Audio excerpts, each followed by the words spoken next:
नमस्कार मित्रांनो, बघा ही अशोक लेलंडची BS6 गाडी आपल्याकडे आलेली आहे. ह्याच परफॉर्म पार्कड रिजनरेशनचा सिम्बॉल येतोय, म्हणजे सायलेन्सरमध्ये घाण साचलेली आहे आणि ती घाण जाळून टाका असं ती आपल्याला सांगतंय.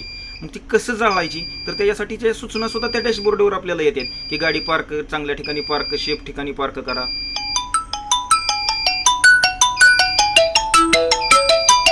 चांगल्या ठिकाणी गाडी पार्क करा. त्याच्यानंतर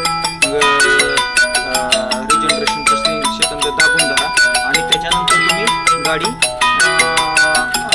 चालू ठेवून रिजनरेशन करा. तर ती प्रोसेस आपण आता पूर्ण करतोय. बघा कशी पूर्ण करतोय गाडी. आता ह्या प्रोसेशनला आपण गाडी चालू करतोय. गाडी चालू केलेली आपण.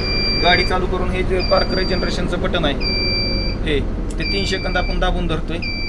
30 सेकंदानंतर हे बटन सोडून देतोय.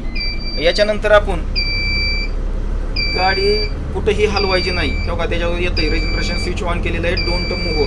गाडी हलवू नका. गाडीला कुठेही हात लावू नका. क्लच प्लेट, ॲक्सिलेटर पॅडलला हात लावायचा नाही. काही करायचं नाही. आता बघा गाडीचा RPM कसं हळूहळू वाढत चाललंय. गाडीचा RPM हळूहळू वाढत चाललंय. आपोआप गाडी किती RPM दाखवते गेलं का 15. तर पार्क रिजनरेशनची प्रोसेस आहे ही 20 RPM. गाडीचा RPM 20 राहतंय आणि त्याच्यानंतर गाडीचा RPM 20. कूलंटचं टेम्परेचर 60 डिग्री पाहिजे. त्यावेळेस ही रिजनरेशनची प्रोसेस पूर्ण होते. ही रिजनरेशनची प्रोसेस कशी पूर्ण होते त्याच्या संदर्भातला व्हिडिओ नंतर अपलोड केला जाईलच.